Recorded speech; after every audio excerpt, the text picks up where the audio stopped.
सवाल कयो आहे हाफ़िज़ सईद अहमद। उहो त चए त गिरवी ते उधार सामान ॾियणु कीअं आहे। बिस्मिल्लाहिर्रहमानिर्रहीम। कर्ज़ जे एवज़ का शइ गिरवी रखाइणु जाइज़ आहे। इन में का बि कबात न आहे, बल्कि सुन्नत मुबारका आहे।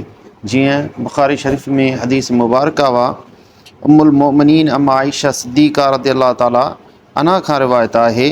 उन चयो त इश्तरा रसूलुल्लाह सल्लल्लाहु अलैहि वसल्लम अमी यहूदीयिन तामन बिनसीयतिन वरहनहु दिरअहु।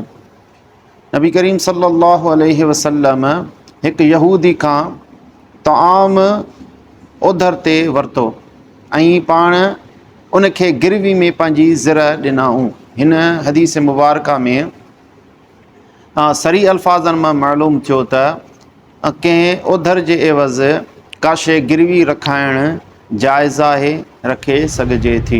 ऐं इन खे शरीयत जे इस्तिलाह में रहन चइबो आहे ऐं रहन जा काफ़ी अहकामात आहिनि।